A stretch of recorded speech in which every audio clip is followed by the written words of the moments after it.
It's different. Because there's a huge gap between the companies who will be able to navigate the crazy conditions we'll likely see next year and the ones that won't. And guys, make no mistake, because we will have extremely, extremely difficult conditions where the Fed is not lowering rates anytime soon. Still, through next year, aggressively removing liquidity from the market. QT, quantitative tightening, that's called. A market where the Fed is intentionally trying to crush demand and cause much higher unemployment. Those are the conditions.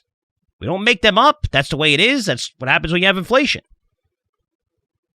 I know saying there's going to be winners and losers inside this crazy market, it sounds almost contradicting. Like I'm playing both sides here, which I hate because I hate seeing when analysts get on TV, they say, well, the market's definitely going to crash 30%, but it could go up over the next 2 years. This isn't that. Let me explain the importance of this, because I've never seen this before, and this is what you're going to see next year. And if you play it right, you're probably going to have the most gains you've seen in the past 5 years, at least probably the past 10 years, with market conditions all over the place. Because in bull markets, what do we see all the time? Entire sectors go high. Everybody makes money. Everyone's a genius. Cab driver's a genius. Nieces and nephews, half your age, genius. Oh, this is so easy. Portnoy, this is easy. Wall Street's so freaking easy. Oh my God, it's awesome. But entire sectors go high. Cloud, FANGs, Web3, banks. Same thing with bear markets, right? Entire sectors usually go low. Look at gold stocks. Look at energy pre-COVID. Every energy stock got nailed. Some more than others, yeah, but they all got nailed. Real estate stocks this year, which are down 25% year to date.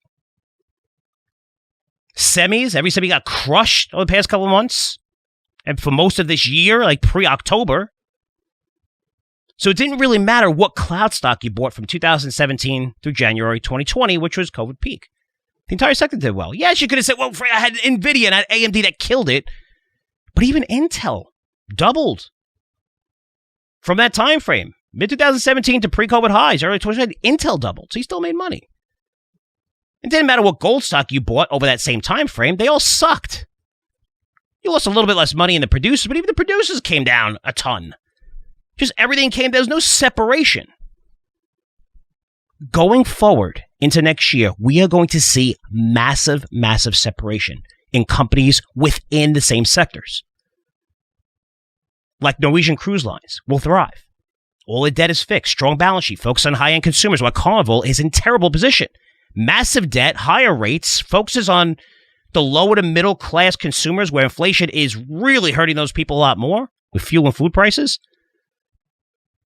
And the Fed's going to continue to make it more and more difficult removing liquidity from the system. Where JP Morgan will thrive while Credit Suisse, news under the radar because everything, Walmart's taking center stage and producer pricing these things.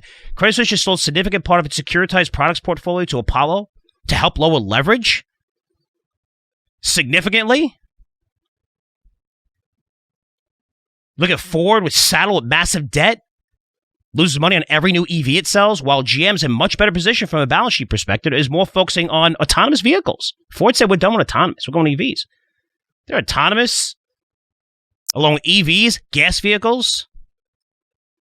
With Disney Plus, will continue losing billions on streaming. As average revenue per user is declining. It's under $4 compared to close to $12 for Netflix. What does that tell you? It shows that their audience really doesn't want to pay for its platform due to the lack of new content.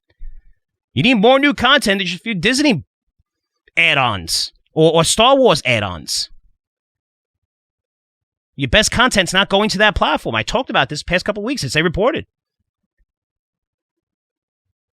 But that lack of new content is killing. While Netflix is about to place ads on its site where it's not going to impact its user base that much because people love Netflix. Why? Because they're the best new content in the industry by a mile.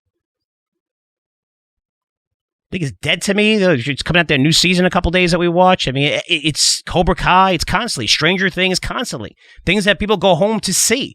And you know what? I don't mind watching a commercial or two in the middle of that. I never had to do that before, but that's fine. I'm not going to cancel Netflix. But obviously, just the way the platform is for Disney, you're seeing the average revenue per user go lower and lower because they're signing up more people basically for very, very low price, or most of them for free. But now what are they going to do? They're going to raise prices and place ads all over them? Good luck with that strategy. With Netflix, they're going to start making money through the advertising model, which is basically free money. It's free money. People are going to pay them. You just put a couple their content's already there. I can see Netflix, which is double off its low already, going up another 30% next year, while Disney could easily fall 30% and still be expensive. It's trading at 25 times forward earnings, while, I mean, earnings are going to be, what, $4.50 they're projecting for next year? It was supposed to be $7 at the end of 2021 originally. That's what they had to keep lowering them and lowering them, to the point where now everybody's getting it.